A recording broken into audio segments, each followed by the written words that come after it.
I'm Ryan Lindrosov. Welcome to Let's Think Digital. If you're a regular listener to this podcast, you'll know that many of this season's conversations with guests like Jennifer Polka, Hillary Hartley, and Sean Boots were recorded on location at the FWD50 conference in Ottawa.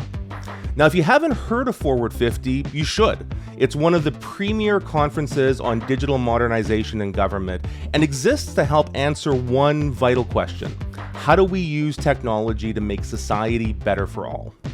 Held in Ottawa every year in November, the conference brings together an amazing community of public servants, technologists, and civic innovators. And on this episode of Let's Think Digital, you're going to get an opportunity to hear directly from some of the participants in last year's conference.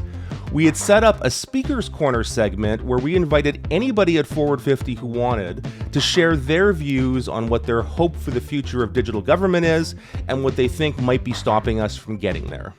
But before I get to that, I wanted to extend my gratitude to the team at FWD50 for agreeing to set us up with our podcast recording booth during the conference. And how better to extend that gratitude but directly with two of the key founders and organizers of FWD50 joining us here on Let's Think Digital, namely Alistair Croll and Rebecca Croll. Alistair, Rebecca, welcome to Let's Think Digital. Thank you so much for having us. Good to see you. So I was thinking back a little bit to the very first FWD50 in 2017, which, to be honest, feels like a lifetime ago to me. A lot has happened since then. And, for some of the people listening, they might not be familiar with how and why FWD50 was created, and would be interested if you're able to share a little bit about kind of the origin story of FWD50 and how you both came to be involved in it. On a dare. Yeah, I'll take that one. So as you may know, there was a conference called GTech, a government technology conference that happened every year. 2016 was the last year that conference happened. And while it was very trade showy, sort of expo hall, there was a conference within it, a discussion within it that many people in the public service felt was really useful, particularly at a time that Canada was considering joining the digital nations and had a digital government minister and so on. And so what I was told is that a bunch of people made lists of names that might be able to do a conference, with the criteria being that they understood technology, that they knew how to run conferences, that they were Canadian, and that they were bilingual. Fait que de mon côté, j'étais sur des listes, puis la plupart des personnes sont venues me demander, se sont rassemblées, puis se sont dit c'est qui qu'on devrait appeler. So my name came up, and I think I literally got dared on LinkedIn by Alex Binet. And then some other friends said, no, he's actually serious. And so we looked into it, and we had to come up with a name for the conference. And at the time, it was Canada's 150th and so on. But we didn't want to lock in. We liked the fact that we were being reflective about the long curve of history. So we knew we wanted to be nonpartisan. So we chose the name Forward, neither left nor right, but Forward. And we knew that all the speakers should be thinking about 3 timeframes: the policies you can change relatively quickly in like 50 days, the platforms you can build in 50 months, roughly an electoral term, and the society that you want in 50 years. So that's where the name FWD50 came from. That's great. And then, Rebecca, you got your arm twisted in by your brother to come join the team and pull this together, right? Yeah, Alistair and I have been sort of a content duo for 14 years now. We work on another event together called Startup Fest, which was started in 2011. And so it was a really natural fit for, for the team behind Startup Fest to move into working on this with Alistair. And it's important. It felt important. So for us, it was a no-brainer. We liked the idea of making a difference. Yeah, and I'll just say, I mean, I'm biased because I've been involved since the beginning and always happy to support it. But I enjoy the conference every year. You and the team do an amazing job of just the venue, of the content, of the program, of the ambiance there, and it's a great coming together point for the community of folks who are interested in working on digital modernization within government. And this year's edition in November of 2023, no exception. We have had an opportunity on this podcast over the last number of months to revisit some of the ideas and conversations from there through the speaker interviews that we did during the conference. I'm curious for both of you, from the 2023 edition a few months ago, what stood out for you as real highlights or themes that came out of last year's conference? I can definitely chime in on some highlights. I finally got to meet Sean Boots in person. Definite highlight. Shocking that hadn't happened before, but that's great. I know. So that was a definite highlight. He's a gem of a human. But I think the thing that really stood out to me was the community kind of made it its own. I got an email from Honey Dackney saying, hey, I'd like to run a book club with Jen Palka on this morning. We said, great. That was community organized. People flocked to that. They had great conversations. That wasn't us doing anything other than providing a space. And the engagement online, like it felt like the world was paying attention last year. It was sort of we leveled up something. The world was just ready to engage. And we had online workshops with over 800 attendees, like wow. the action, which is insane. And so and especially when, on the other hand, we've got this really interesting main stage content that's also being streamed. People can be engaged there, but they were attending the workshops, they were learning, they were eager. And so for that, it's just really, really gratifying. I also highlight for me was the backstage tour. It sort of culminated, and on day 3, we did a backstage tour with Alistair. We decided to do that. We started in the green room. There was this was just like, hey, we should start back here. Yeah, and so we followed him around on a gimbal. Everyone online got to see what was going on. And what was so great was it was like, wow, we've really figured this hybrid thing out, because we had Alistair being followed around backstage all the way through the audience. Hello to the in-person audience. Meanwhile, the in-person audience is seeing what the camera's seeing on the big screen.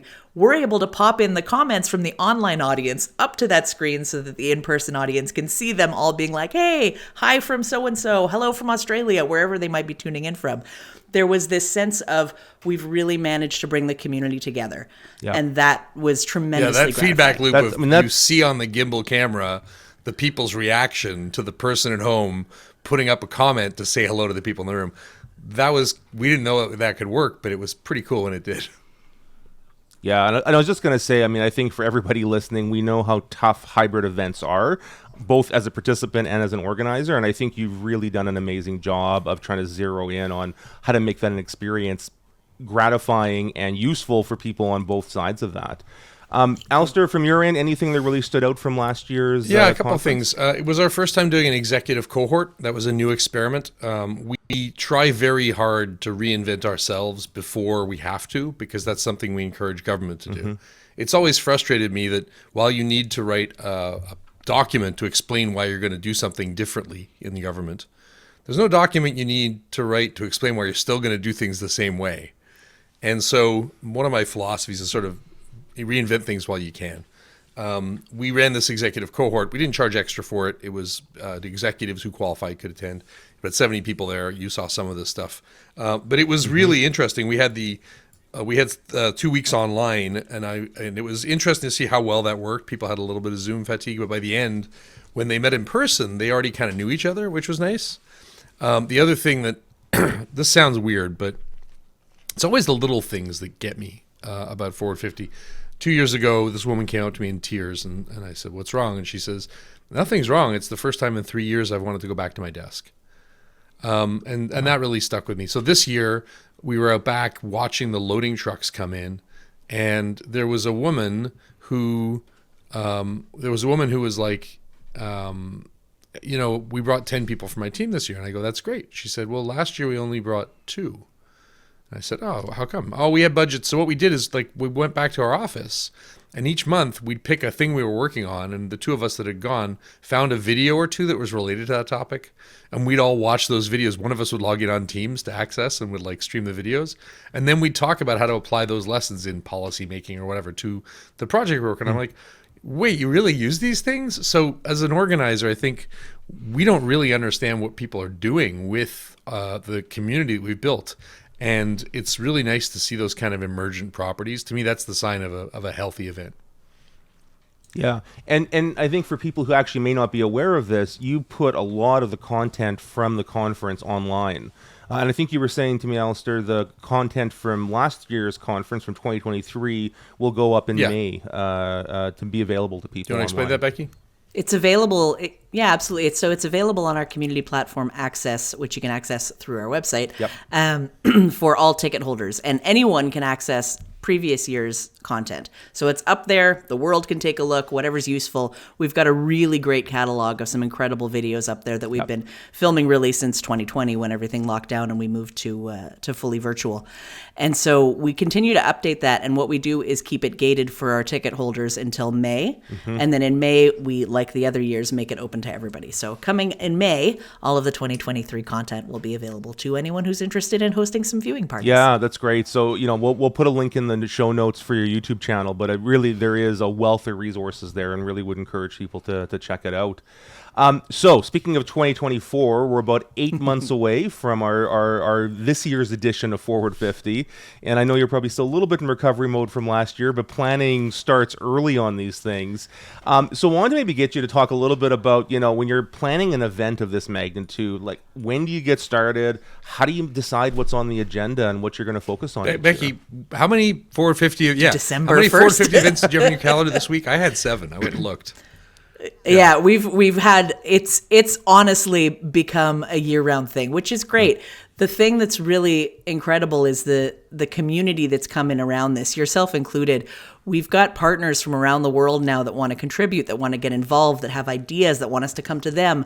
And so it really is an ongoing process. We literally start planning out what next year might look like a couple of weeks after recovering from the event itself. So we already have sort of our grids and our agendas and things like that. And we had a big planning meeting on Wednesday. We're going to do some adjustments and things. So it's well underway. Yeah, and one of the things we're thrilled about is one of the reasons we're able to deliver a content-heavy conference and not have the usual expo trade floor. And there's a few reasons. One of them is organizations like you help produce some amazing content. But we are very lucky that we have departments who are eager to support us. And so we follow up with those departments. We even put things in the surveys just for them immediately after the conference, like a week or two after. And we're translating and transcribing all the videos and captioning them. So it really doesn't stop at all. And then the sales cycle for government departments is 8 months. So like we're talking to people now about how many people they're sending and so on. It's a very long process. But it's something that we've recognized has to happen year round. And like I was literally in London 2 weeks ago talking to potential partners there. So, yeah. Yeah, I think, and Alistair alluded to it earlier, we constantly want to reinvent ourselves. We don't want to get complacent. We worry constantly about jumping the shark and losing the trust that we have gained. I mean, we're not of government, but we seem to have gained the trust of government, and they think that their time is worth spending with us. And so that is hugely important to us. We pulled together, as a result, an amazing advisory board, which a certain Ryan has joined this year. Thank you, Ryan. Honored to be there. That helps keep us honest and helps us make sure that we're talking about the important things that we need to be talking about. So, yeah, it's a constant year-round concern of how do we not suck.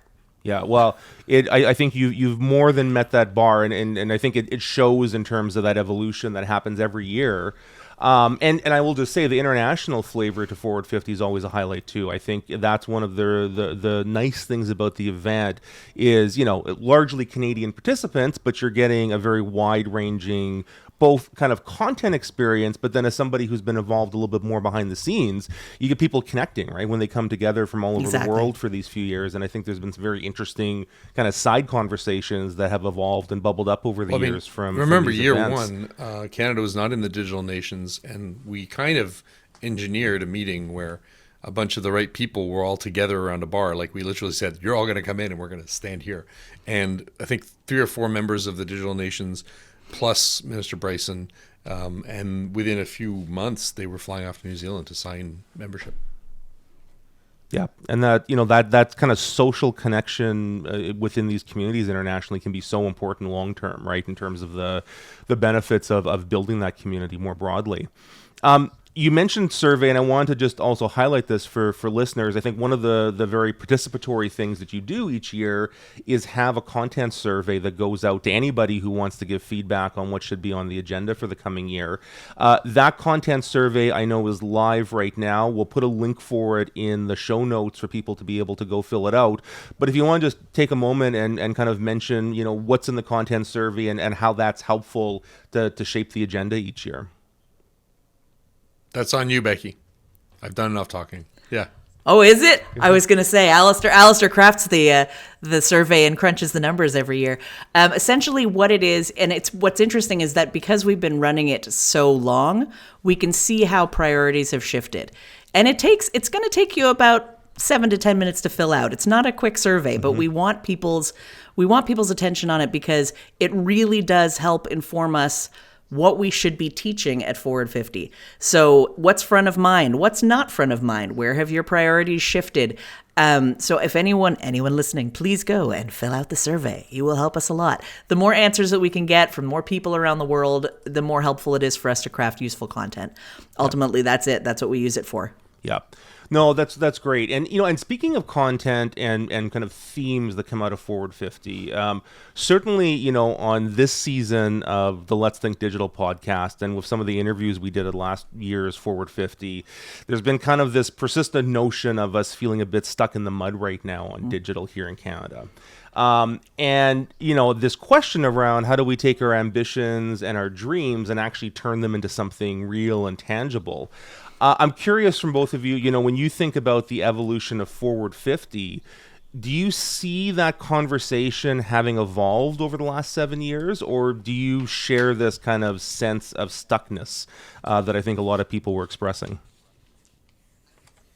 I would say 100% there is a sense of stuckness. Absolutely. I think one of the things that we are good at, because we are not of government, we get to be that little fly in the ointment. We can say, okay, Canada's having a challenge with X.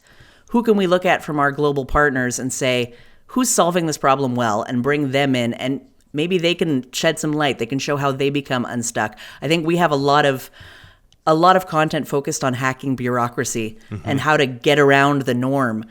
That's the problem, is that there needs to be a hack. Yeah. Like we need to, the stuck is the bureaucracy of it all, right? So how do we fix that so there isn't that stuckness, so people can actually move forward on their projects and their plans without the constant roadblocks. Yeah. And seeing what that art of the possible could look like based on how others have been approaching this. Alistair, anything that kind of jumps out to you on this, on kind of the evolution of this conversation over the last 7 years? Just a few things. So I wrote this book called Lean Analytics from my days in the startup world, which is all about using data to make things change. Patrick Collison has this amazing blog post about things that were built quickly, very few of them in recent years. The ability to get things done, and I talked about this year about the collapse of complex societies and Joseph Tainter's research on when societies fail, when we find externalities and try to regulate them, and the cost of regulating those externalities adds to the burden until the system cannot make enough energy to sustain its organizational tools, right? We are, I think, I testified at the ArriveCan hearings about a year and a half ago, and I said, look, Canada used to be number 3 in the world, according to the UN. We're now number 31, and I think falling. That's because it's not because we didn't do stuff. It's because other people did and we didn't. I would love it if we had to defend why we weren't changing something rather than why we were. We put so many times someone has to write a plan to say, here's what I want to change and here's the justification. I'd love to see people justify not changing. Hey, I want to keep this system facts-based because it costs the taxpayer 5 times as much. Right? Why aren't we forcing people to justify the existence of existing systems? Because by not forcing people to do that, we've slid from 3rd to 31st. I think 5 years ago, we were shifting from technology learning to cultural learning. But I think people are furious. And I think the citizens are furious. And I think public servants and citizens too, and they know it's broken. And that what started as frustration, I think, is turning into outright anger. Anger at the incredible costs we're racking up building things. Anger at the excesses that a poorly staffed public service forces us to pay to third parties and private sector consultants. I think people are furious. And in an era where I can order my transportation and my food with a tap, the fact that I can't see my digital life and my history with the government across my tax payments and my health care and all this in one place, like, we're not going to tolerate a government that knows more about us than we do. So show us what you know in a way that makes it useful. And I think there's a level of anger that wasn't there a couple of years ago. Yeah, I think that's fair, and I think as you're getting at, that public pressure builds political momentum, and we've seen in countries around the world that you kind of need that leadership and political dimension in sync to really be able to move things. Innovation loves a crisis. There's a reason why Estonia has Yep. a very, very good digital platform. It's because it's next to Russia. There's a reason why South Korea has a really good one. It's next to North Korea. I don't know what that says about Australia, that New Zealand has a good one, but we'll let that go. Yeah, no. And I mean, you were talking about it too with, I think, Senator Colin Deacon in a previous episode. All of these same things, there are a lot of problems that need to be fixed. Yep. Well, and I think that's, again, why I look forward to Forward 50 every year, because I think that can be a venue where we get people together who care about this deeply, who've got experience on it, who hopefully can use that as part of the way to step out of their daily kind of box that they're in and think about, again, how to stretch and rethink their approaches to this and hopefully be able to keep moving the ball forward. And I guess on that note, a little bit of kind of a pivot forward to looking to this year's Forward 50. Wanted to get a sense from you of, why should people be coming, aside from everything we've talked about already? What's new on the agenda? I know there are a few things happening in terms of the format, in terms of activities. Would love to give people a bit of a preview of what to expect from Forward 50 this year in November. I think one of the things we're really excited about, pardon me, is that Alistair is going to be joined by a co-host, pardon me. Yes. And we've invited Hillary Hartley to join him on stage as the main stage co-host. We are completely thrilled. It's been pretty much the Alistair show for many years now, and we felt it was time to get another voice in there. So we're super excited that Hillary, who's been on our advisory board and a longtime friend and supporter for years now, has accepted the role of co-host for Forward 50. So yeah, I was that's a huge thing. I was thrilled to see that. I'm a big fan of Hillary's, and for podcast listeners, you'll remember she was on an episode a few weeks back, and if you didn't hear it, go check it out. But that's great. So Hillary's joining Alistair on the main stage. There's also some format changes, I think, coming up as well, potentially. You can see, you heard it here first, right? Alistair can chime in on that.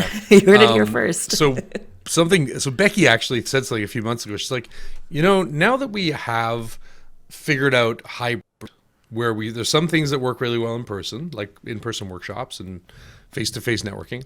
There's some things that work really well virtually. Try and move 1,000 humans from one room to another. On Zoom, it's easy. In the real world, it takes half an hour. And there's some things that work really well together where everybody's watching amazing content. And so we really have kind of solved what's a hybrid conference. So you're running two simultaneous conferences and then overlapping them wherever possible. So I kind of drew this Venn diagram of here's conference one in person, here's conference two, it's virtual, and you slide them together. But the stuff that doesn't overlap, there's no reason it has to happen simultaneously. And many people had told us, I was upset that I had to go to this in-person workshop and I missed this virtual one.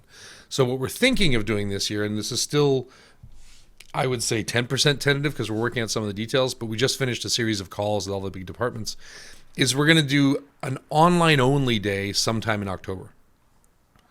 This is great. People can register on the platform, they can start using it, and we can have content from around the world, which you may as well watch in the comfort of your home. There's no reason to go to a physical stage and watch streamed content when you could watch it at your desk, right? And so we can use that day to bring on some amazing speakers from around the world who might otherwise not be able to make the trip.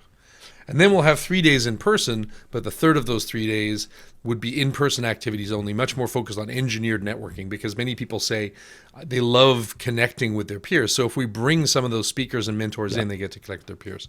And then the last thing is we may do some regional things. I'm actually headed to DC next week. That's more of a TEDx kind of model, but it would allow us to do a smaller event with a partner in a region and then make that content available to ticket holders.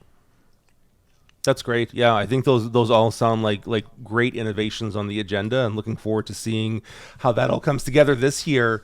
Also, the other thing I want to make sure people were aware of is I think folks often think about Forward 50 as, the conference in November, but you actually have events that go on for the Forward 50 community throughout the year. Can you maybe just share a little bit about those types of webinars and other events that happen throughout the year that people can plug into?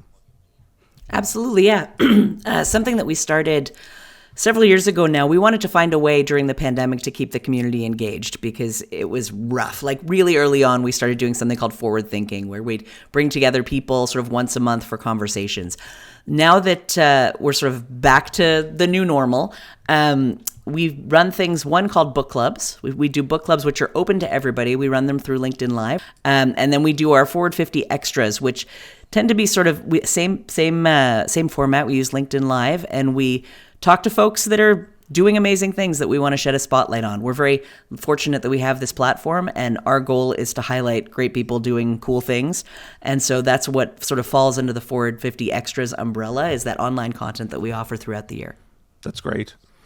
So my last question for both of you is, people who have not been to Forward 50 before, who are listening to this podcast episode, they might be wondering, is this for me? Would this be a conference that I would benefit from?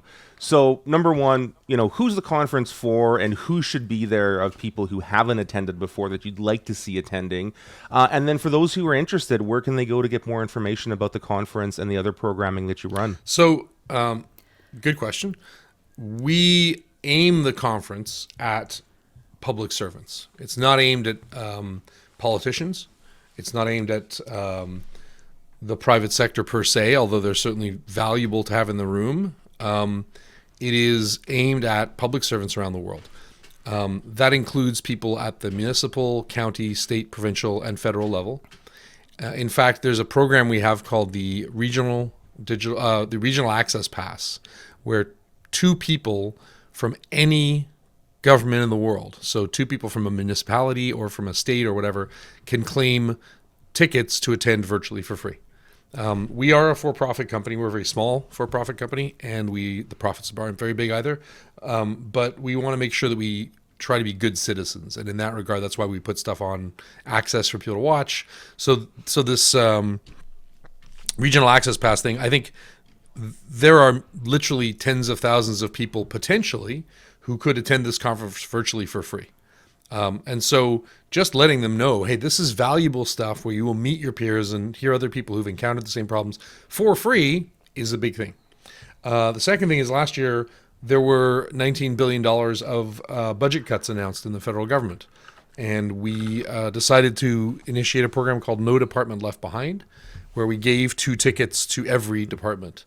Over 70 departments claimed that. Some people even in the parliamentary libraries were like, hey, do we qualify? Can we have some? And that, I think, dramatically increased the variety of departments that were represented. And then the third thing was, with the executive cohort, we had a couple of departments that were very tentative. They're like, I don't want to endorse this to my executives in case it's no good. I mean, they should have known better by now, but it was great. And so many of those people are eager to bring others back. So I think targeting executives who say, oh, no, this is for my employees. No, it's not. And we even have special content for executives, but you should also come to the main event. Targeting regions that aren't aware of what we are doing, which can get tremendous value for free, like tell your friends, really. And making sure that we get across all the different departments. There are obviously shared services in TBS. Everyone knows that's a technical department. But like Library and Archives Canada, you guys work with information. So they brought a whole bunch of people, and we set up a library for them. So the more departments realize that digital is unavoidable, it's the only way we are going to build an affordable, sustainable government that the people support, the better. Yeah, and I think. Go ahead, Rebecca. Oh, sorry, Ryan. No, I was just going to add. I think when we started in 2017, it was largely for people who were working on digital government initiatives. That's changed completely. Everyone should be thinking about digital government now. So if you think that digital government doesn't apply to you, you need to come to Forward 50. Yep. It's as simple as that. And I think also, to Alistair's point about the executives, he made a really interesting comment last year about where are you on the ladder of the hierarchy of government, and who can you protect underneath you to help make their job easier. So getting the executives in so that they see how they can help the people that they're working with make these changes that everybody wants to see, because we hear so much, oh, I'm getting blocked. It's the executives, all of that sort of thing. So getting those executives in to be like, no, we want to be part of the solution, and we're going to help the people that work with us under that, I think would be a big win. Yeah, as I'm fond of saying, in today's world, every policy issue is a digital issue. And Exactly. I think the more we can get people who don't traditionally think of themselves as being involved in digital or IT, I think there's always these kind of aha moments that happen when we do that people realize, actually, this is impacting my job. And this 100%. Needs to be a core competency if you're going to be able to be an effective leader in the public service in today's world. So that's great. I know information about the conference is up on your website, forward50.com, FWD50.com. We'll put the link for that in the show notes as well. Thanks so much, Alistair and Rebecca. Really appreciate you joining us today and giving us a little bit of a taste of what people can expect from Forward 50 2024. And as always, us at the Think Digital team are looking forward to being a part of it and collaborating with you. As always. Yeah. Thank you. And thank you for being such a great partner. It's, honestly, I mean, you're underselling your involvement in this in the early days of CDS and so on, but nobody's more surprised than we are that this has become like the leading gathering, and we just want to make sure that we stay true to that audience, because it's been a fantastic experience so far. So thanks again. Yep, absolutely. Thank you so much. Thanks to both of you. And now it's time for our Speakers Corner segment and an opportunity to hear directly from some of the participants at last year's conference as to what they think the future of digital government might bring. I hope you enjoy. So, important question first. If you can let us know who you are and why you're here at Forward 50. So I'm Amy Kurtai. I'm the Director of Digital Strategy with the province of British Columbia. My name's Andy Best. I'm an independent public data advisor. My name's Amanda Bernardo. I'm currently an Acting Director with Shared Services Canada. My name's Liz Christie. I am a Senior Policy Analyst at the Public Health Agency of Canada working on data transparency. I'm Charles Finley. I'm here representing Helpful Places, and I'm wearing a second hat, which is supporting the Code for Canada team that's here as well, Canada's national civic tech nonprofit. My name is Dea De Jurisco. I'm the Senior Product Director also for the BC government. My name is Roy Nader. I've been with the government for 18 years. My name is Derek Alton. I am the Community Insights Lead for Apolitical. My name is Aruj Qureshi. I'm a consultant with the government. My name is Pascal. I am the DG of Strategy for the CIO of Canada, Catherine Luelo, and I know Ryan from way back. I'm James Duncan. I'm one of the three partners at we'll call it a boutique consultancy called Stance. We're based in the UK. I'm Jeff Outram. I'm a free agent with Treasury Board, currently at Transport Canada. I'm Louis Eisen, and I've been speaking at this conference for about the last 4 years. I come to Forward 50 mostly for the connection that we get, the ability to learn from each other what's going somewhere else, so we can walk the talk of being digital and learn from each other and not reinvent constantly the wheel. Fortunate to work with Forward 50 in the last 3 years as a collaborator and volunteer to help host their industry innovation stage. But truthfully, I've been here because working in digital, it's one of the few opportunities where all of us have the opportunity to connect, to learn, to network, to see what's out there, to really kind of get inspired and bring those ideas back to our organizations to implement those changes I strive to achieve in my team. I attended this year because I was on a panel with Public Digital and was talking about service standards and codes of practice and how one might be able to do it. And one of the cool things that we did in BC was develop this policy completely in the open, which was very unique. And so, yeah, very excited to have been here to be able to share the learnings that we had with the various attendees. I mean, this is the place to be if you want to figure out how do we make government work better. Just got some of the best minds from around the world who are here. The talks have been amazing. The conversations in the hallways have been amazing, both online and in person. So yeah, this is the place. Of course I'm here. So this is the 7th year that Forward 50 has been a conference.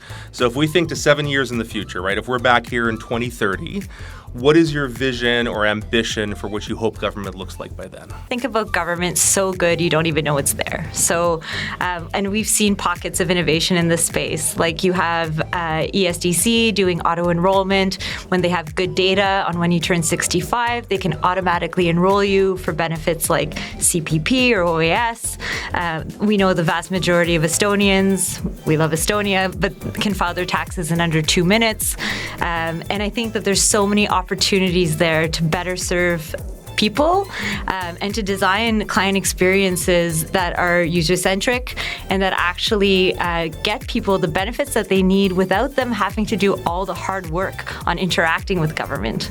I envision this.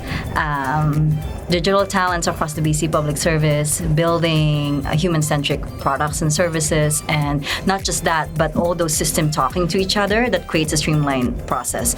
I want to see a headline in 2030 that says, wow, BC Gov did it. This is the most amazing service that the government has ever done. Beats Estonia. I would say inclusion is one of those things. Inclusion, not just within teams, but with civic society and how we gather feedback, how we make decisions around the solutions that the government needs to bring into place to serve Canadians from coast to coast to coast. And so I feel that we talk about inclusion today, but there's so much more we can do. And with the introduction of things like AI, where we can go in different directions. AI can either be a connector, or it could be, a divider. Mm-hmm. And so I'm really curious to see what kind of applications we'll bring in the public sector through the work we do in digital transformations that bring people together and creates that inclusion. So there are going to be technologies that are up 7 years from now that we just cannot even imagine. Today, we're all fighting about AI, and what's that been a year since ChatGPT is up? So to try and predict what is going to happen with the government, where it should be, really tough. One of the areas that most fascinates me is the shared information between departments and how we manage that digitally. And clearly, from my perspective, the impediment is will. Because we can think of all kinds of legal and risk reasons and everything, but they're all overcomable. Mm-hmm. And it's just a matter of will. Are you willing to take that step and try and make it happen? We have today's gathering here at FWD50, which is a lot of individuals who work in the public service or around the public service who are digitally savvy. There's been so much progress made in the last few years. It's unbelievable. So what I'd like to see by 2030 is that group tripled, quadrupled in size to the point at which it's actually encompassing most of the public service. One thing I've been hearing on repeat has been about digital talent and the ability to hire and work from anywhere. And I think we almost minimize how important that is for our future workforce, especially in an area where we're competing not only within ourselves, but with private sectors and other industries. What are you concerned the barriers might be for us to achieve your vision for 2030? I've been noticing there's a lot of burnout. There's a lot of people who are on mental health leave right now just because they're exhausted. We've talked about the lack of sort of direction from leadership, which has been frustrating a lot of people. Although it's easy to point fingers, which is not helpful. So I think the thing that I think holds us back is just that burnout and lack of leadership. I think stronger leadership is really needed in this space. When you look at the meaning of transformation in the dictionary, it really requires a lot of rigor and, backbone.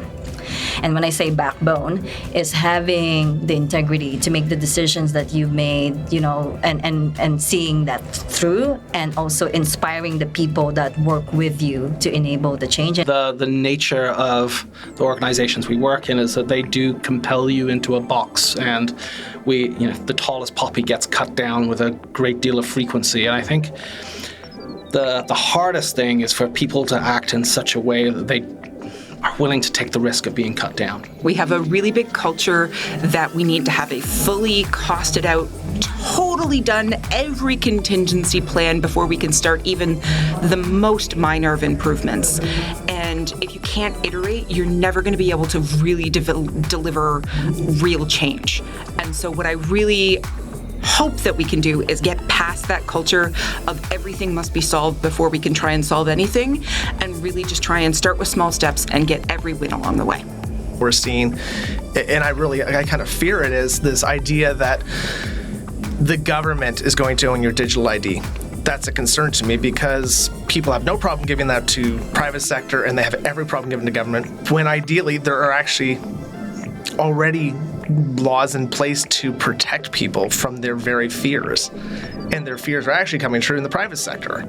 So if we can actually work to educate and get Canadians on board, they're going to understand what different orders of government are trying to do and why we're working together and why we're looking to share information, such as having the CRA auto-complete your tax income if you're low income or if you're a retiree. They're quite simple and straightforward. Why put the onus on the taxpayer to figure it out when it can be done almost automatically? People giving up on government.